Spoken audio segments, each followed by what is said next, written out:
Welcome to Self-Critic Reviews, and today Self-Critic is gonna review the first 3 episodes of a brand new anime, Vinland Saga. I am familiar with the source material, but the spoilers in this video will only pertain to the anime, not the manga.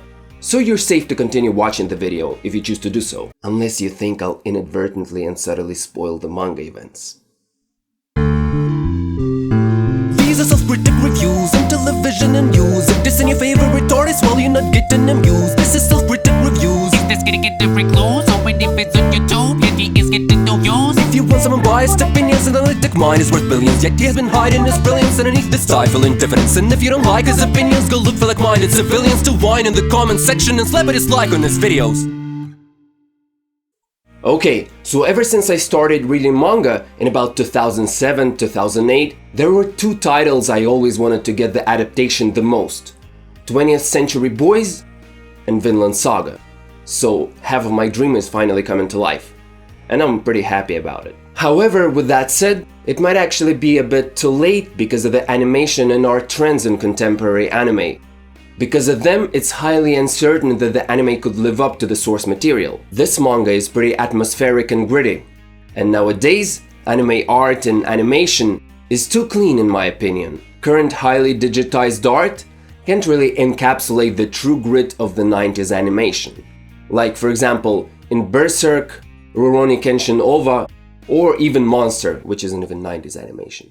Especially Monster really. As I kinda predicted in my own mind, the art looks highly digitized, modern, clean and crisp, as a result of which the series loses its grit and atmosphere. As a side note, there is a moment in the ending theme when a grainy effect is added onto a still picture, like here.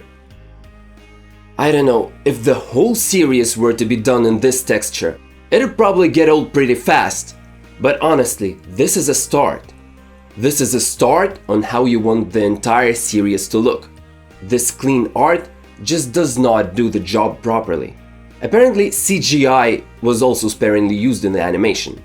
I don't really understand anything about CGI, but from what I understand, the hail here is probably CGI. It looks a bit weird and jarring, but not weird enough to be detrimental to the series. Possibly the sea, the water, is also CGI, since it looks slightly three-dimensional, but maybe I'm just seeing things that aren't there. Right now you're probably wondering, how does the anime art compare to the manga? Well, it's a bit difficult to tell because Vinland Saga's art improved dramatically since the first chapters. Not gonna show examples since there'd be spoilers, but the art in the manga chapters that were adapted aren't that different. There are of course panels in the manga that are purposely drawn with more effort and detail, and it isn't shown in the anime. Like for instance, when they found the slave. In this instance, the manga art of the slave looks more emotional, detailed and terrifying, while the anime kinda falls flat to capture these emotions. Another scene that looks much better in the manga is when Thorfinn finds a chest of weapons, gets excited, and then his father finds him and grabs the blade from his hand. It looks a lot more angry and emotional in the manga, whereas here's what we got in the show.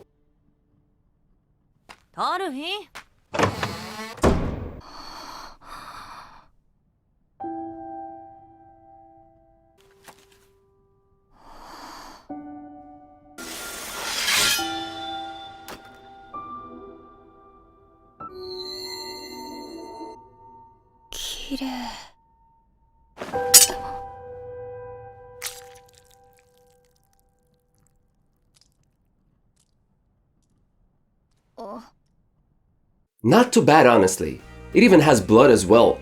But yeah, manga easily takes the cake.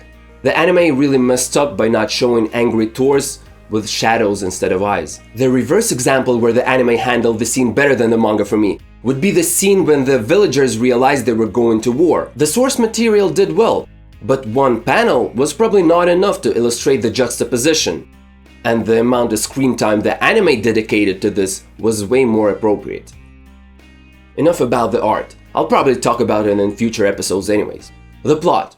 The first thing you notice is that, as opposed to the manga, the anime started with the flashback, which is actually the end of the 2nd chapter and the start of the 3rd chapter in the manga. It doesn't sound like a big deal until you realize that the first chapter is 90 pages.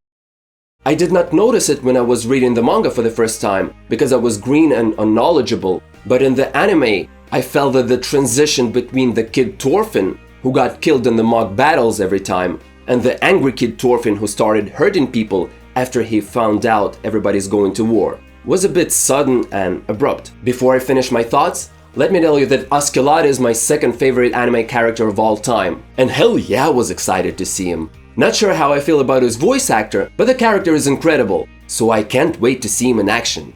This was his introduction in the anime. 相変わらず貴様の手下は品がないな、アシュラッド。